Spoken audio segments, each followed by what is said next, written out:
Hello, I'm here today with Jezra Kaye, welcoming you to our showcase on anxiety, and you're one of my experts that I've called to interview. And yes, today I'd like to first give you a little bit of introduction and then let you have the floor to speak.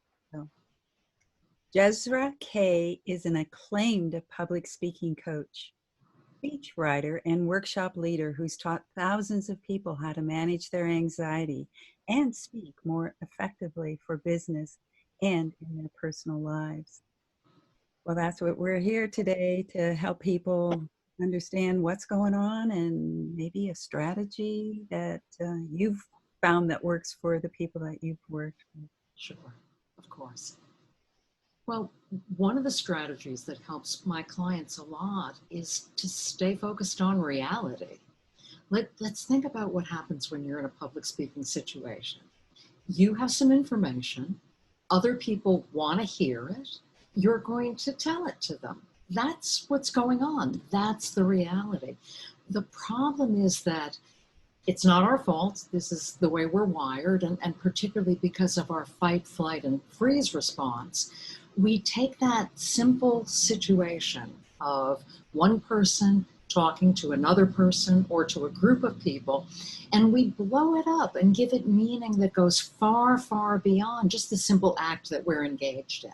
So we might layer things on like, I want everybody to love me, or I want to impress the audience, or I have to convince them, I have to persuade them. I want to talk about my father and what a great person he was, and I want everybody to feel that they knew him. Those kinds of motivations, as natural and as human as they are not in your power to achieve. You can't control how other people receive what you're bringing to them. What you can control is that you've prepared, you've practiced, and you've showed up ready to do the best that you can do. Now, you can't even control how you feel about what's going on because your amygdala and your fight, flight, and freeze response makes sure that if you feel the slightest bit of vulnerability, you're going to possibly get slammed with some uncomfortable physical symptoms or some uncomfortable thoughts. You can't control that, but you can manage it. Well, if it's that hard to manage what you're thinking and what you're feeling, how are you going to manage or control what the audience thinks or feels? You can't.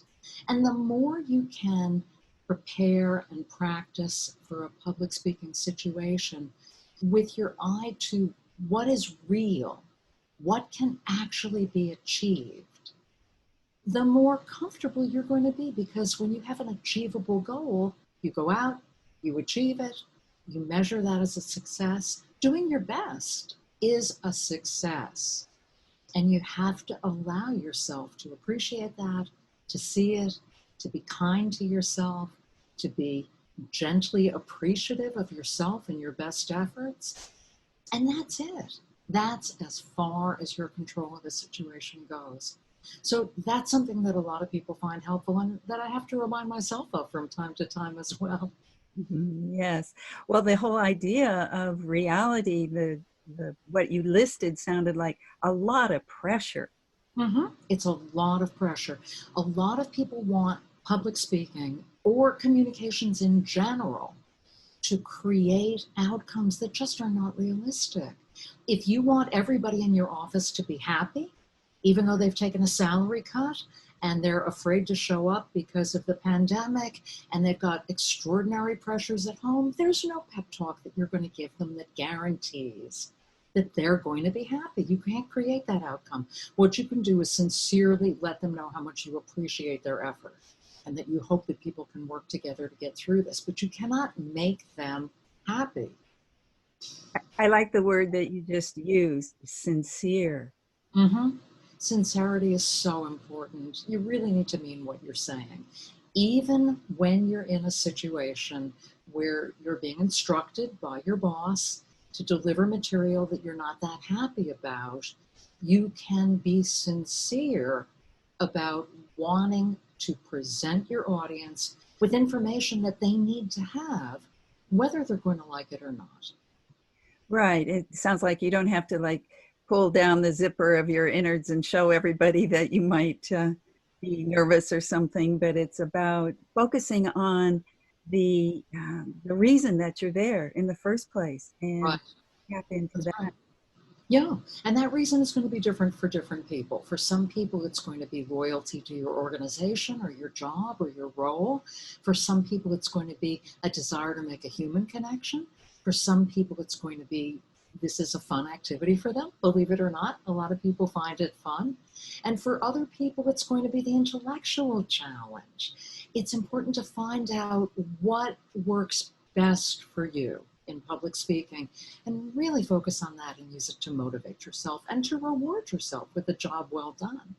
Yes. And then that speaks to knowing yourself when you said, who are you, what you're there for, and what kind of Yes, person are you? You somebody who likes to entertain, and or are you somebody who is more intellectual and feel like you have value in what you brought together in terms of what your content is. So I like exactly. the idea too about knowing yourself. Yeah, exactly so. And if you have any doubts, think about what your friends appreciate about you. Do they appreciate that you're a good problem solver? Do they appreciate that you make them laugh? Do they appreciate that you have a tremendous amount of energy that you bring to many situations? Do they appreciate that you're a good listener? Whatever your friends are drawn to, whatever they appreciate in you, that's a real strength that you can nurture and that you can rely on to help you in every situation and certainly in public speaking. Yeah, I saw both things here. One is about knowing yourself and identifying that and using friends or what feedback you get. But the other is, as you're talking about reality, is okay, so that's really who you are. There's the reality about that. There's a reality about what you're there to do or deliver. And then there's a reality about the audience and who they are. So Mhm. all levels of reality is what you're saying. Exactly. Exactly. And they don't always line up the way you want. And it's not helpful to think that, oh, if I was a better speaker or a different kind of person or whatever, whatever, that I would be getting a different reaction from this audience. If it is 4:30 and they've been glued to their chairs since 8 o'clock that morning, and they're hungry and they're tired and they're eager to go home, it's not within your power to make all of those feelings just disappear. So you want to be realistic about that. Get up, make your point, make it short, make it sweet, and let those poor people go home. Mhm. Yeah, what I hear is acceptance of all this, of what you're talking about in reality. Yeah, yeah. I mean, to the extent that we can accept who we are and how to best deal with the situations that we find ourselves in, that's always a good way to go. Not an easy way to go. And I'm not speaking from some high plateau of having perfected this technique. Oh, no. No. But it is a good way to approach whatever you have to deal with, including public speaking. Yeah, it's a message. It's an important message, and I think that's what you're saying is that that's what we can start with is looking at ourselves and the situation and what we're there for in terms of okay, so accept this is the limits and this is Right. what's possible both. Right. And create a goal that you can achieve. If you're there to deliver information, deliver it. Deliver it clearly, deliver it as competently, as efficiently as you can. Of course, try and be friendly or whatever you want to be, authoritative, whatever it is that you want to project. Of course, that's a part of it, but you've done your job if you delivered the information in a way that people could hear. Let that be enough. Yeah, I like it. I've done my job, period. Yeah, yeah, And not the other, oh, I could have and should have and why didn't I? exactly. We torture ourselves endlessly with stuff that doesn't matter. Right, right. And I guess there's one more thing that goes with that. If somebody from your audience who is not your mother, not your life partner, not your best friend, if somebody walks up and says, hey, that was cool, I really enjoyed that, believe them. Why would they bother to tell you that if it wasn't true? Good. That goes back to acceptance, I think. Yep, yep. Well, wonderful, Jezra. How do people find you? You can find me at my website, which is speakupforsuccess.com. jezra.com.